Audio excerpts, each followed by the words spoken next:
Hey, what's going on out there, all you dirt bike riders? Wait, hang on a second.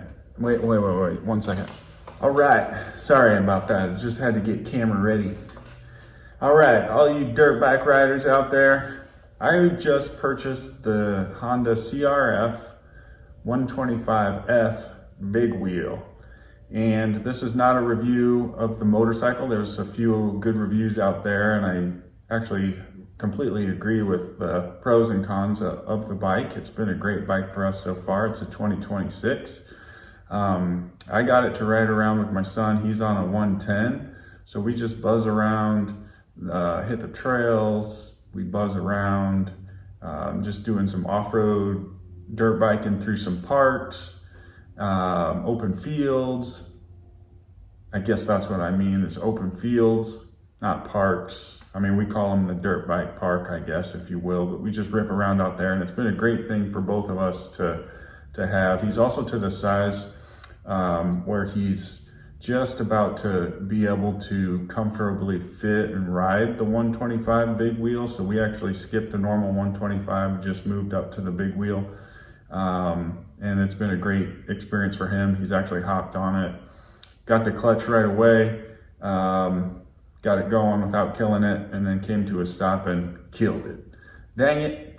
Well, we're learning, and he's learning, and it's been a great motorcycle for that. What this video is about, however, is this thing really leans. And if you set it in the dirt up on the kickstand, there's a good chance that it needs to really be solid ground, or this baby's gonna fall over. And so that's what this video is about, dirt bike friends. We're gonna remedy this thing and make it we are gonna make it lean a lot less, so you can worry about riding and not your dirt bike falling over. Let's go. All right, so basically what I did is I searched out there, as there are many parts for these 110s and 125s, like custom parts off a variety of different websites out there that are great, a lot of aftermarket parts, but there's not a lot of options on making this kickstand longer. And I see some reviews out there, or at least some posts by other owners, whether they're kids or whether they're dads riding these bad boys, and they're just kind of saying, why'd you use the original 125, the normal 125 kickstand on the big wheel Honda? And my shop buddy at the Honda dealer, we actually went and measured the kickstands, and it was close to about 12 inches long on kickstand on the normal 125, and the big wheel is actually about, wait a minute. How long is this thing? All right, so this is what I did. The normal F125 is about an inch shorter than the big wheel kickstand. That ain't cool. This baby sits up a lot higher than that normal 125, so we need a longer kickstand. Well, in fact, I did have my shop buddy at Honda help me measure, and the big wheel kickstands are about an inch longer than the normal 125, and they're different part numbers.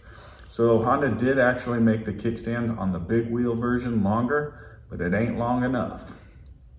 So what I did, just to help you out, there were a number of aftermarket parts, accessories available out there. I just wasn't happy with the kickstand options. That'd be awesome if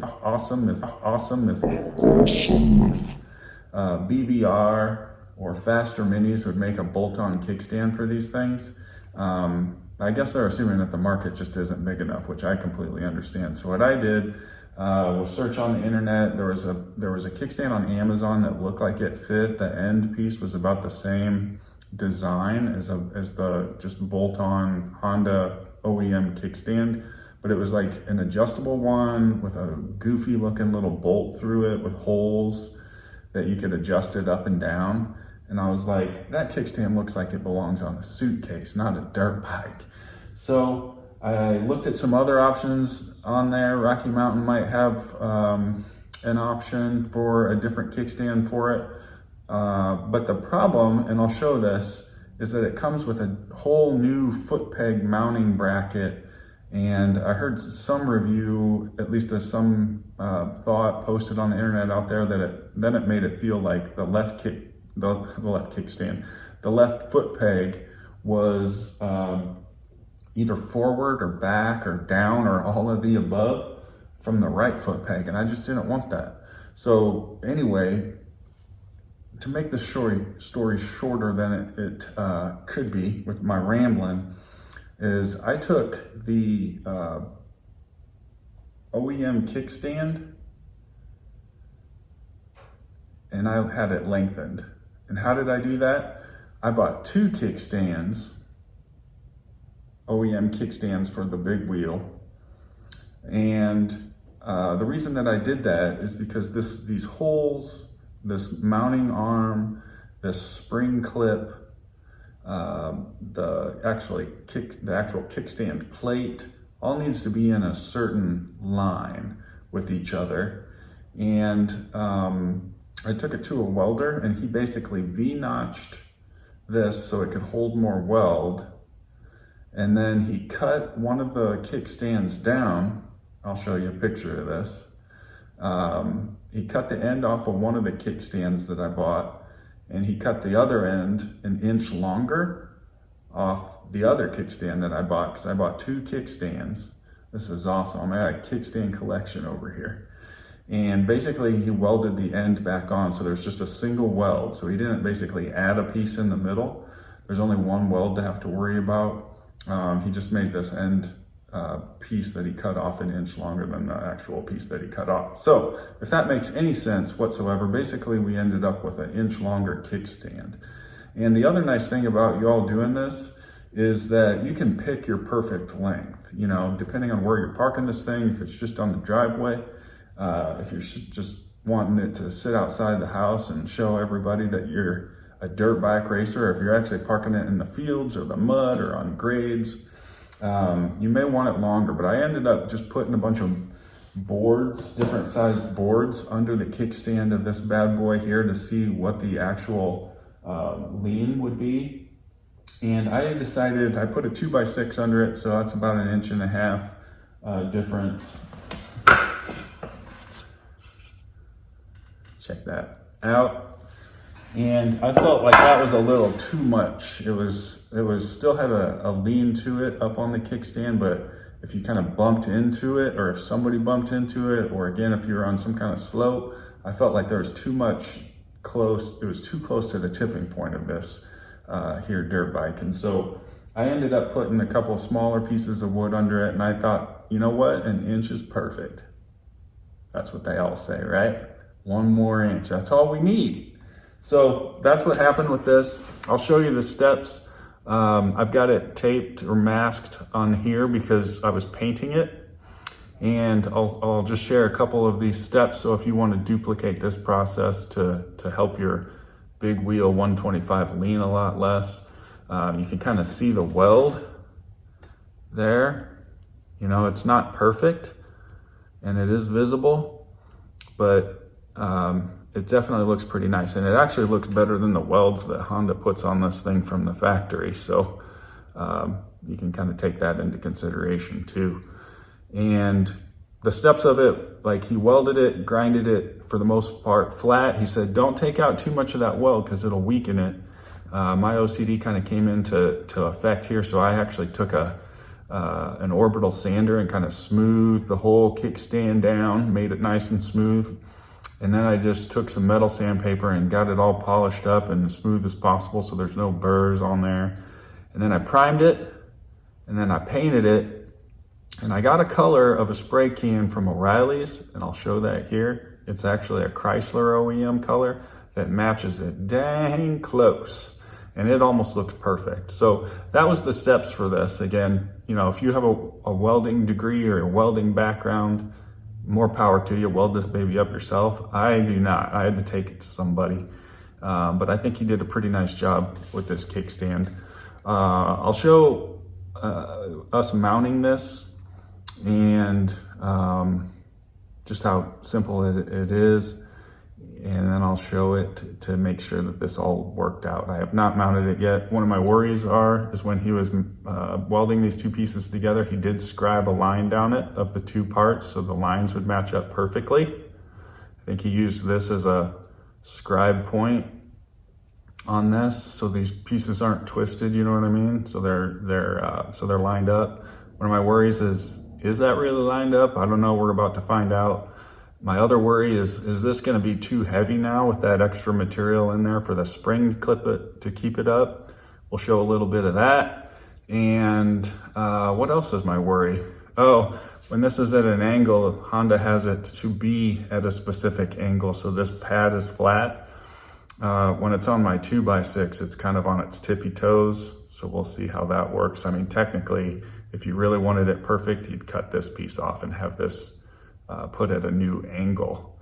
I believe it'd be a steeper angle, but you can see what I'm saying. Like if you move at the angles, who cares? This baby's a dirt bike. We're just gonna have it up most of the time on that gas, boys.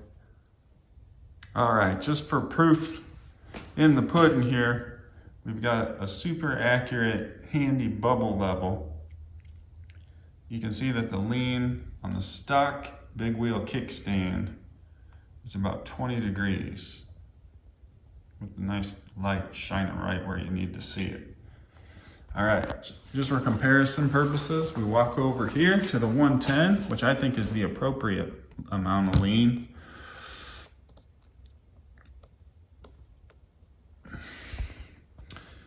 And you can kind of see that it's closer to 17. I mean, depending where you put this, it might be 16.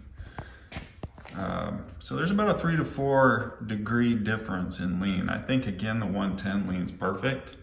I never have had to worry about it kickstand sinking into the mud because the weight was too far to the other side. But this kind of just shows you as a comparison purpose. Kind of interesting, or is it? All right, we got the new kickstand installed. As you can see, it's a pretty close match to that old one. You know, it's not perfect. If you look at down here, technically the angle's a little off. Yeah, see, like this is where it should be with the old kickstand. So it's that bottom piece is twisted in there by, I don't know, 1/16. I don't think it's an 1/8 of an inch, but he got it pretty darn close. I'm pretty happy with it, guys.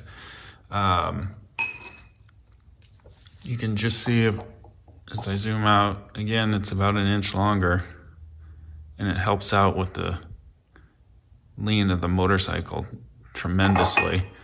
I'll show you really quick. When you're pulling this off, just for the basics here, take your spring clip tool, grab onto this, have a helper sit on the bike. Don't take this spring off if it's just sitting on your kickstand. Put it on a motorcycle stand or have a helper just sit on the bike and hold it upright. Pull your spring off with your spring puller. And then this is a 17mm bolt. It is threaded into the actual kickstand. And then there's I found it to be a 9/16 on the back, which is weird that it's not metric. But that's the way it is. And just unscrews, put a little extra grease on there, and you're good to go. Let's see if I can hold this and show you in the up position. It does stick out a little bit longer, but the spring pressure is still really good. It holds it up there great. So it is back. Again, it's 1 inch longer, but I don't see it interfering with anything.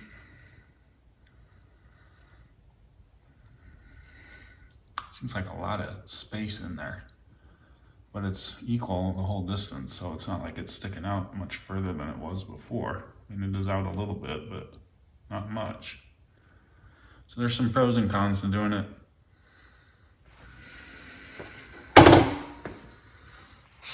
And then the other thing is, I suspected the angle is off, so this little pad isn't setting flat. The old kickstand. The pad should be flat.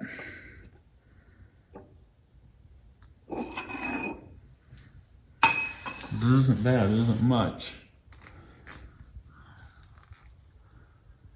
Anyway, we got her installed. So far, I like it. What it did, again, the bike is leaning a lot less.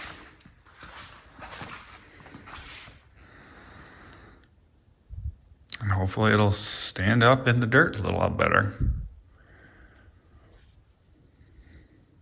Success.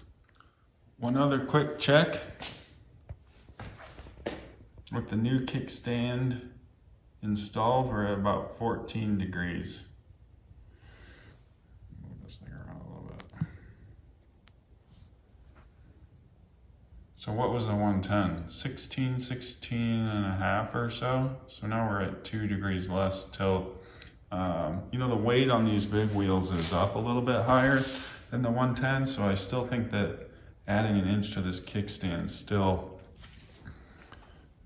a nice amount of lean on this thing. You know, if you wanted to do a little less than an inch, that'd be all right too, but looks pretty good. All right, guys and gals, hopefully this video helps.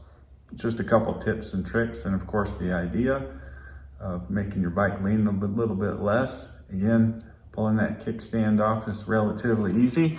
It does help if you have a spring hook tool to grab onto that spring and give it a yank. I used to use this tool on my carburetors on my snowmobiles. We don't get any snow anymore, so those babies are gone, but I still had my spring hook tool, which helped. If you got some Master Pro scuffing pads, you can see that these are, what is that, 800? Yeah, just a smoothing scuff pad in between your coats, your spray paint coats and your clear coat coats. You need a little bit of metal sandpaper, just some light grit. And I also used some sandpaper, 3000 grit, once I was all done painting, scuffing, painting some more, scuffing, clear coating, scuffing, clear coating some more. Yeah, I went overboard. That's OCD for you, baby. It is what it is. It's how I go. Anyway, oh yeah, back to the sandpaper. 3000 grit, final wet sand. Once you got your clear coat all dried up. And basically, you need some duplicolor. If I can see this right, which I can't, it's bright silver metallic. You can see it's a Chrysler spray can. I got mine at O'Reilly's. O'Reilly's does not sponsor this video. They just sponsor the wig. I'm just joking. O'Reilly's didn't sponsor me.